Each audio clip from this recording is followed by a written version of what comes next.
করলে কি হয়। চলেছি নমো নারায়ণ নমো নমো নারায়ণ নমো নমো নারায়ণ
ভগবানের দ্বারে গিয়ে দাঁড়িয়েছি।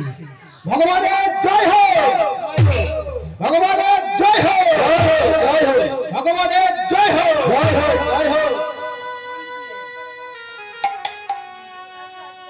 কি বাবা ভগবান দেখছে অসময়ে সকালবেলা নারদ এসে জয় করছে, খবর ভালো নয়। নারদ তুমি কি ব্যাপার এত সকালবেলা, কি ব্যাপার? প্রভু বড় জানতে ইচ্ছে করছে। কি জানতে ইচ্ছে করছে? প্রভু সাধু সঙ্গ করলে কি হয়, সাধু সঙ্গ করলে কি হয়, বা সাধু দর্শন করলে কি হয়?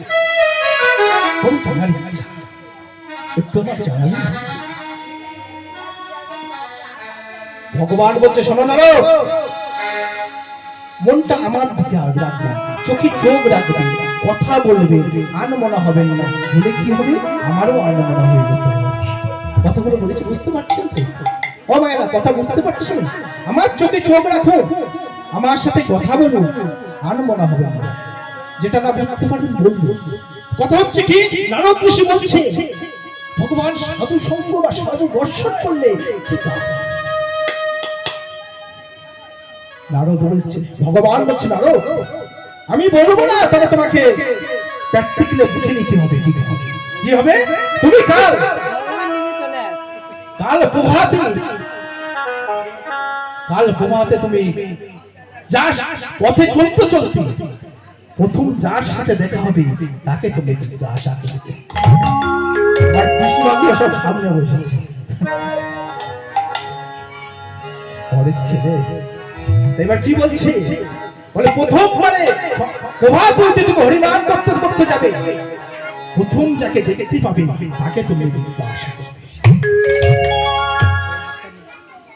নারদ ঋষি প্রভাতে উঠেছে, উঠে হরিনাম করতে করতে চলেছে, গিয়ে দেখছে একটা গাছ দাঁড়িয়ে আছে, কাউকে দেখতে পাচ্ছি না, সামনে একটা গাছ পড়েছে বলে গাছকে জিজ্ঞাসা করবে না, গাছের সাইডে একটা ছোট্ট কারি প্রাণী ঘোরাঘুরি করছে। নারদ ঋষি পরজনে রেগে বলছে, হে কারি প্রাণী তুমি বলতে পারো সাধু সঙ্গ বা সাধু দর্শনে কাজ কি?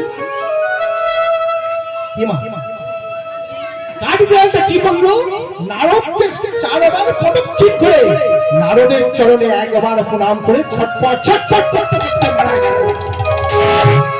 চুপ করলো না, দেখি দেখি আমার চরণে চারবার পদক্ষেপ করে যেই আমার চরণে প্রণাম করলো, কাঠবিড়ালটা কেন করে চুপ করলো না, দেখি দেখি আমি পাপে পরিণত হয়েছি।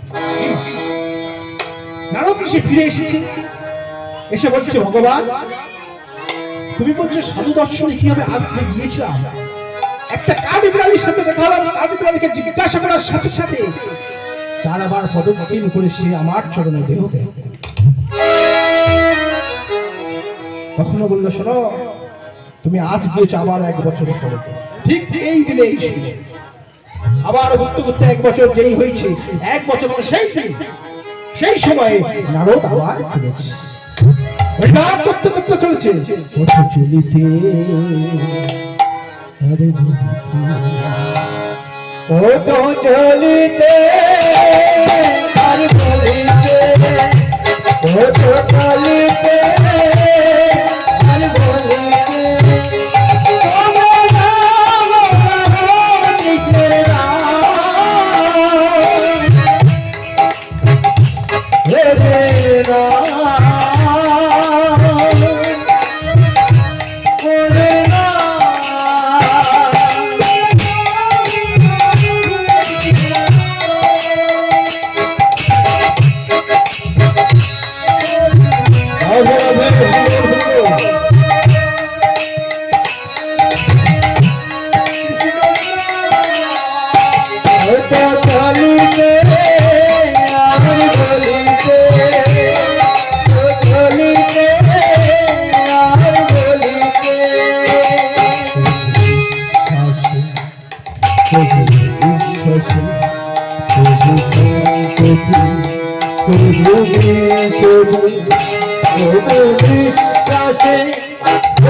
বিশ্বাসে